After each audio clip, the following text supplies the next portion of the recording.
안녕하세요. 뭐 속이 다 시원합니다. 다시는 이제 능구렁이 같은 음흉한 속내를 감추고 아주 혼자서 올바른 척하는 꼴을 더는 보지 않게 됐으니 아주 속이 제가 다 시원합니다. 청와대를 버리고 대통령 집무실을 새로 꾸미겠다는 새 대통령에 대해서 못마땅하다.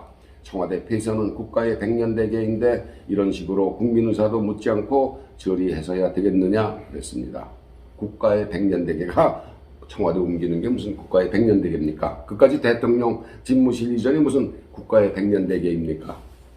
흡사, 왕씨, 왕건, 왕씨가 이어오던 고려를 멸망시키고 조선을 세운 이성계가 수도를 어디에 정할지 또 궁전을 어디에 지어야 할지 그런 일에 비교해서 나온 청와대 옮기는 걸 국가의 백년대계라고 하는 말인 것 같은데 이거야말로 치졸하기 짝이 없는 고리타분한 생각입니다. 먼 옛날 술에 끌던 시절에 궁궐 짓는 일이야 능히 국가의 백년대계라고 말할 수 있었겠죠. 지금은 50층, 60층 건물도 3, 4년이면 뚝딱 올라가는 기계화된 세상입니다. 평양의 김정은은 80층 아파트도 번갯불에 콩 튀어 먹듯 1년 만에 뚝딱 지었다고 자랑이 한 보따리인데 그보다 몇십 배 잘 먹고 잘 사는 나라 대한민국의 대통령이 어디서 일하느냐가 무슨 백년지계입니까? 김정은이 1년 만에 뚝딱 올렸다는 80층이 언제 와르르 무너져서 얼마나 많은 사상자가 나올지 바라지는 않지만 궁금하기 이를 데 없습니다. 문재인 대통령은 30년 친구라는 송철호를 울산시장에 당선시키려고 상대당 후보를 강제 수사해서 낙마시켰다는 의혹을 받고 있는 사람입니다. 선거에서 부정을 저지르면 선거 사범입니다. 절절하게 여러분께서는 느끼시지 못하실 수 있지만 선거라는 것은 민주주의를 지키는 제1의 원칙입니다. 국민이 투표장에 나가서 잘났건 못났건 나라를 위해서 일할 사람을 뽑는 게 선거입니다. 힘을 가진 사람이 선거를 방해한다는 이야기는 제 마음에 드는 사람을 그 자리에 앉히겠다는 말과 같은 겁니다. 선거라는 게 이렇게 중요한 겁니다. 사실 여기에 청와대 비서실 여러 명이 개입을 했는데 태연하게 직권남용 수준이다. 이렇게 대수롭지 않게 짚고 넘어갔습니다. 6천억 원 가까운 손해를 국민에게 입힌 원전 1호기의 조기 폐쇄 사건도 자기 말 한마디로 시작된 이거야말로 국가의 기본을 뒤흔든 사건입니다. 이것도 직권남용 수준이라고 대수롭지 않게 대답했습니다. 어투에는 그나마 자기는 쏙 빠지고 밑에 공무원들이 저지른 것이라는 뉘앙스가 담겨 있었습니다. 윤석열 당시 검찰총장이 일하지 못하도록 직무정지, 직무배제니 하며 세 차례나 모욕을 주고 욱박지르며 결국은 사표를 내게 만든 장본인이 누구입니까? 그런데도 임기를 지키는 것이 중요한데 중간에 사표 낸 것은 바람직하지 않다라고 했습니다.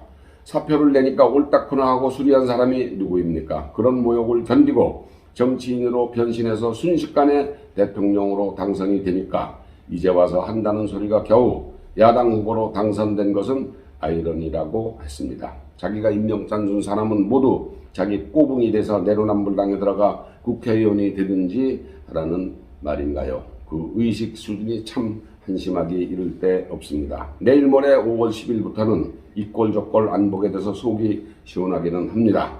그러나 정말 잊힌 사람으로 남을지 아니면 두더지처럼 슬그머니 머리를 내밀고 나 아직 안 죽었어 하고 멘트를 수시로 날릴지 궁금합니다.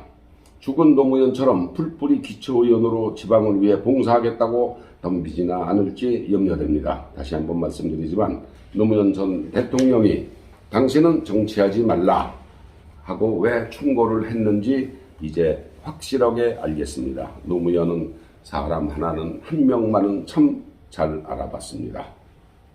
여러분 2차 대전을 일으킨 나치 독일의 그 선전상 괴벨스가 그랬습니다. 거대한 거짓말도 계속 반복하면 우매한 청중들이 결국은 믿게 된다 이랬습니다. 이 괴벨스가 전쟁 막바지 히틀러가 지하 벙커에서 애인과 함께 권총을 자살한 후 뒤를 따랐습니다. 권총으로 죽기 바로 전에 그 아내가 먼저 5아이에게 독약을 먹이고 함께 죽었습니다. 괴벨스는 자신을 포함한 가족들 시신을 몽땅 불에 태우도록 유언을 남겼습니다. 그때 괴벨스의 나이가 겨우 48살이었습니다. 이 괴벨스가 그랬습니다. 대중은 멍청하고 욕심 많고 잘 잊어먹는다. 그래서 아마도 이 정권은 거짓말을 눈 하나 깜짝 안 하고 5년 동안 해왔는지도 모르겠습니다. 문재인이 그 대통령 취임사에서 5년 전 한 번도 경험하지 못한 나라를 만들겠다라는 말을 했는데 그 말은 정권 교체를 건국으로 착각한 무지입니다. 정권 교체를 하니까 나라를 다시 세운다, 건국한다라고 착각을 한 거죠. 그러니까 한 번도 경험하지 못하는 나라를 만들겠다는 말을 했습니다. 취임 첫 방문지가 인천국제공항이고 이곳에서 비정규직을 모두 없애겠다는 인기 발언을 했습니다. 그때 비정규직에서 정규직으로 이렇게 돌아간 사람이 얼마입니까?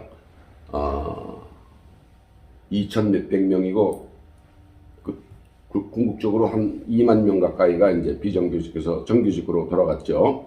소득 주도 성장, 최저임금 인상으로 국가가 경제를 주도한다는 국가 경제주의. 소득을 올려주면 국민들 소득이 또 계속 늘어난다. 월급을 우선 던져주면은 그런 발상으로 국가가 경제를 주도한다는 국가 경제주의는 민간에게서 창의력을 결코 이끌어내지 못하고 기업이 어떻게 하든 정부 비위만 맞춰서 돈 벌 궁리만 하게 만듭니다. 민간, 기업이 창의력을 발휘해서 경제를 이끌어가는데 기여하지 않고 국가의 정책에 맞추어서 정부 비위만 맞추어서 돈을 벌게 기업의 창의성을 뭉개버리는 겁니다. 자유민주주의와 시장경제를 무시하니까 문정부 출범 때 650조 국가 채무가 지금 뚜껑을 닫는 이 마당에 1068조로 증가했습니다. 37%. 빚내서 선거 때 표 사고 여론조사에서 40%를 넘나드는 인기를 꾸준히 유지했습니다. 나는 빚을 왕창 내서 5년 동안 엔조이 했으니까 다음 정부가 알아서 잘 수습하라는 못된 배포 배짱입니다. 문재인이 지난 5년간의 평화는 왜 모른 척하느냐? 5년간 북한과 한 번의 충돌도 없지 않으냐? 그것이 평화가 아니고 무엇이냐? 이랬습니다. 북한의 버르장머리를 고치겠다는 대통령 당선인 발언도 아마 국정을 안 해봐서 그런 모양인데 국가 지도자로는 적절치 않다. 이런 싸가지 없는 말도 쏟아냈습니다. 핵 완성을 이뤘다고 고언하는 북한을 공격 징후가 감지되면 선제 타격도 할 수 있다는 그 발언이 뭐가 잘못된 말입니까? 김정은을 어떻게 평가하느냐는 질문에는 답변을 유보하겠다 그랬습니다. 문재인은 북한이 핵폭탄으로 위협을 해오면 무릎을 꿇을지언정 전쟁은 싫어하는 평화주의자가 맞기는 맞습니다. 우크라이나를 보십시오. 나토 가입을 막으려고 전쟁을 일으킨 러시아에 맞서 싸우는 우크라이나가 무모한 짓을 벌리고 있는 겁니까? 젤렌스키 대통령이 우크라이나를 전쟁으로 내몰았습니까? 문재인은 퇴임 기록물에서 아무도 흔들 수 없는 나라란 말을 했습니다. 우리가 추구하는 것은 오직 평화라고 했습니다. 김정은이 남북 연락사무소를 폭파하고 핵실험을 계속하는데도 오직 평화를 외치고 있습니다. 국민은 멍청하고 잘 잊어먹고 거짓말도 계속하면 결국은 믿게 된다는 나치 독일 선전상 괴벨스에게서 끔찍하게 많이 배우고 그 뒤를 따라가는 것 같습니다. 아주 많이 배운 것 같아요. 괴벨스 앞에서. 제가 이 글을 쓰는 시간이 4월 29일 금요일입니다. 다시는 문재인 이야기를 하지 않게 되기를 진정으로 바라며 새 정부 출발을 축하하는 마음으로 이 글을 쓰고 있습니다. 감사합니다.